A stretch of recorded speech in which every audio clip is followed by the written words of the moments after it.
blinak na tayo ni Sir Yexel, Sebastian at Mikey. Nag-lock na sila ng mga account nila, guys. Kami 2 million yung invest namin, hindi siya biro. Wala kami sinasabi dito kasi nungalingan lahat yun, katotohanan lang ha guys.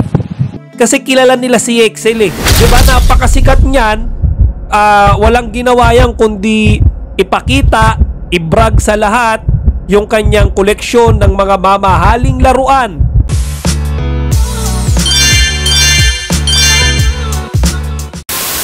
Magandang araw mga kachika! Rigel po ulit ang inyong Chika Patrol. Bago tayo magsimula mga kachika, nais ko munang batiin ng belated happy birthday ang aking bayaw na si Erwin Abaygar. Sana nag-enjoy kayo kasama ang iyong pamilya sa celebration ng iyong kaarawan kahapon. God bless at mag-iingat palagi. Ang pag-uusapan natin ngayong araw mga kachika yung recently na kumakalat na aligasyon laban kay Yexel Sebastian at sa kanyang asawa na si Mikey Agustin. Ngayon mga kachika, panigurado kilala nyo naman to si Yexel. Siya yung may pinakamalaking toy collection dito sa Pilipinas. Siya yung nagmamayari nung Yexel Toy Museum. Narinig nyo na ba yun o napuntahan? Ngayon mga kachika, kumakalat kasi yung balita na etong mag-asawang to, si Yexel at si Mikey, nang scam ng kanilang mga investors. At mga kachika, hindi to basta-basta scam lang ha. Ang pinag-uusapang halaga natin dito hindi lang 10 milyon, hindi lang 20 milyon, hindi lang 100 milyon.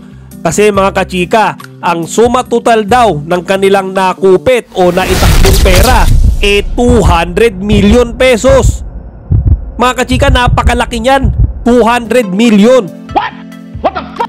Yan ngayon ang kumakalat na aligasyon ng iba't ibang mga netizens laban dito sa dalawang ito.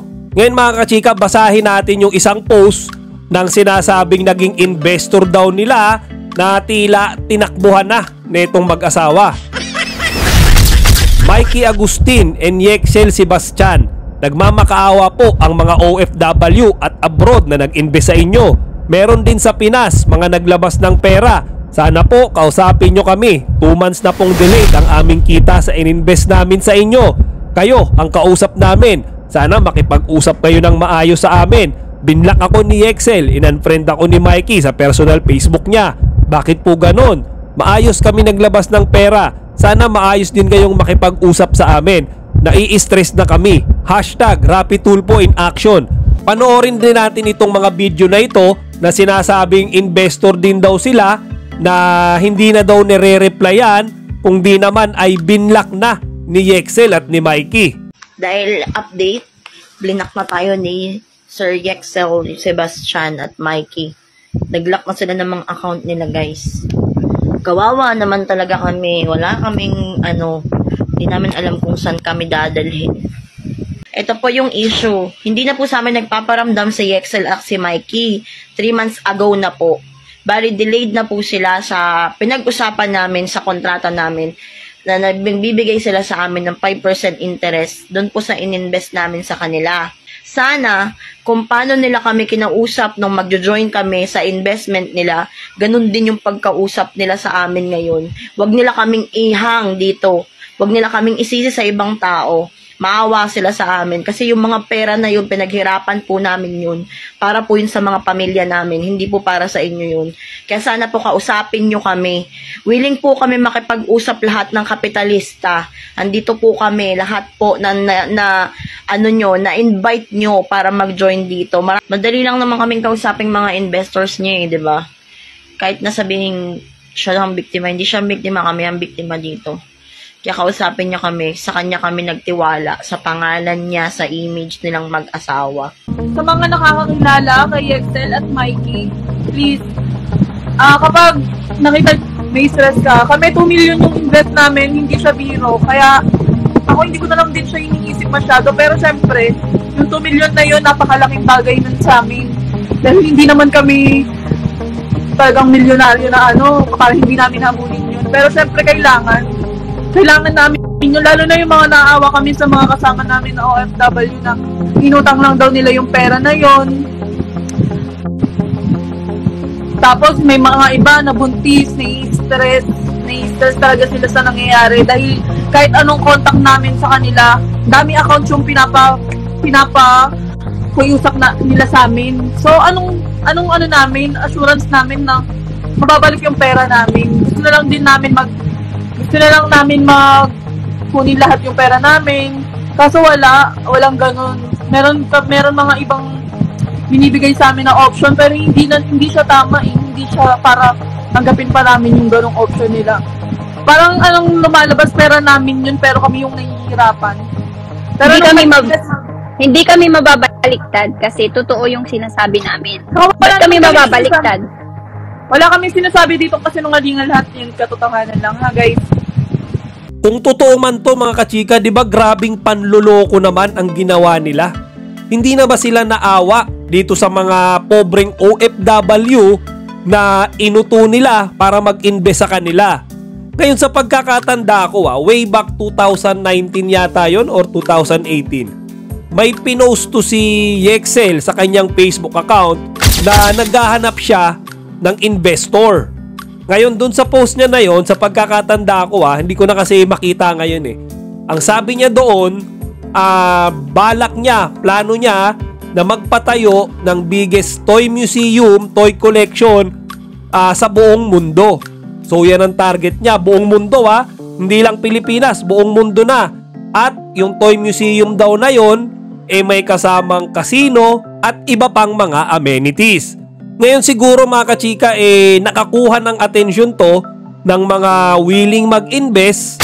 At ang nangyari dito mga kachika, ito sabi lang nung mga netizens na na-scam daw ang ipinangako sa kanila ay bibigyan sila ng 5% ng kanilang perang ininvest every month. Napakalaki niya mga kachika, 5% every month. So kung isipin nyo, kung mag-i-invest kayo ng 2 million pesos meron kayong malinis na 100,000 pesos every month. Di ba mga kachika? Mag-invest ka lang ng 2 million, hayahay ka na buwan-buwan. Ganon mga kachika. Siguro etong mga investors, lalo na yung medyo may ekstrang pera, hindi na nagdalawang isip. Bakit? Kasi kilala nila si Excel Diba napakasikat niyan, walang ginawa yan kundi ipakita, i-brag sa lahat yung kanyang koleksyon ng mga mamahaling laruan. Yung mga rare na laruan niya mga kachika na talaga naman yung iba yata doon 100,000 pa. Sino ba naman yung hindi mabibingwit doon? Kumbaga confident ka doon sa kausap mo na hindi ka gagantyuhin, na mayaman. Na alam mo yon yung tipong yung properties niya, yung asset niya talaga namang legit. Ngayon mga kachika, ito na yung nakakatawa. Nung dumami yung investor at nakapag-accumulate na nga ng 200 million pesos, base lang yan mga kachika sa sinabi ng netizens. Wala pang official na numbers talaga na ibinigay si Yexel o si Mikey or may mga investigador na nagbigay talaga ng mga accurate numbers. Base lang to sa sinabi ng mga netizens na na-scam daw. 200 million pesos. Biglang binlock na mga kachika etong mga investors.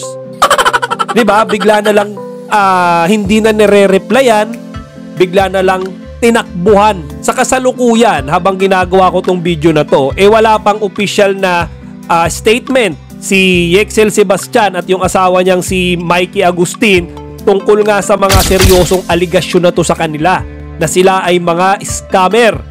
Kaya mga kachika, hindi pa talaga natin mapatunayan kung sila ba ay totoong nanggancho, nanloko ng kanilang mga investors. Yung mga nagre-reklamo, wala pa namang maipakitang katibayan na sila nga ay nagbitaw ng pera.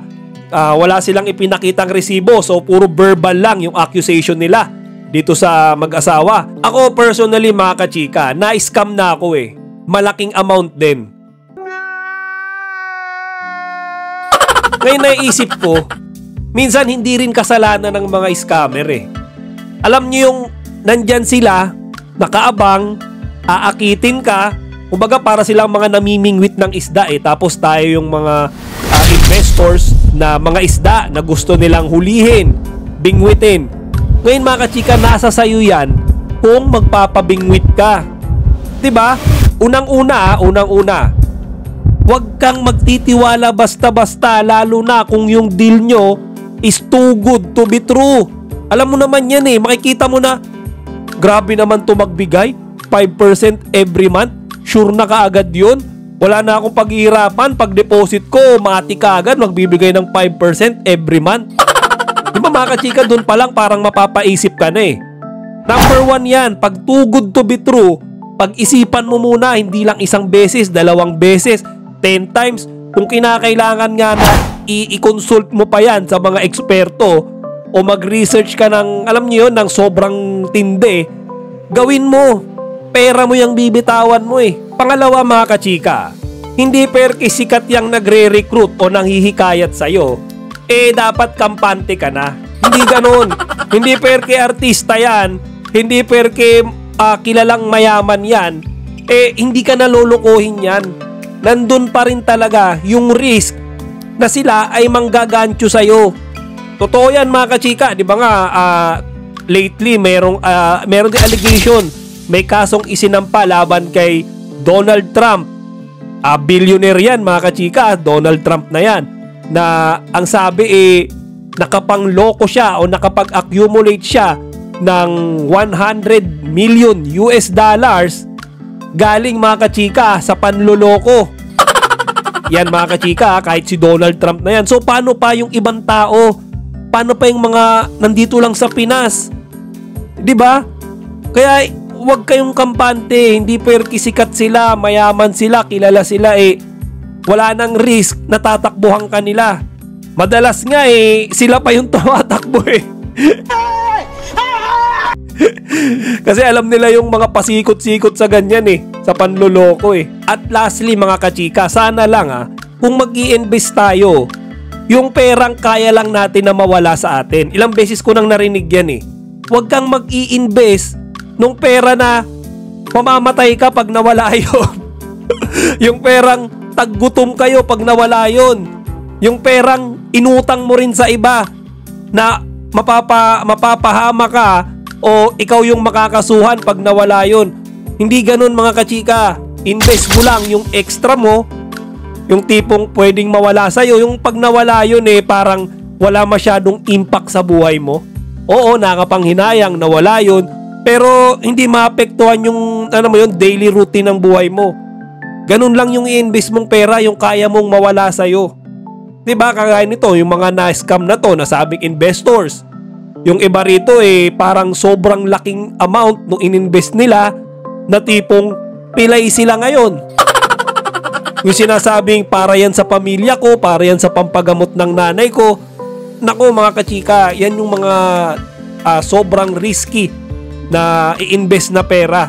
Wag na wag kayong mag-i-invest, lalo na kung pampagamot nyo yan. O alam nyo yun, ginagamit nyo yan in medical purposes.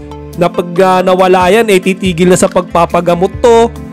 Si ganon, si ganito. Naku mga kachika. Sa ngayon, dahil wala pa namang binibitawang official statement yung mag-asawang Yexel Sebastian at Mikey Agustin, siguro wag muna tayong manghusga.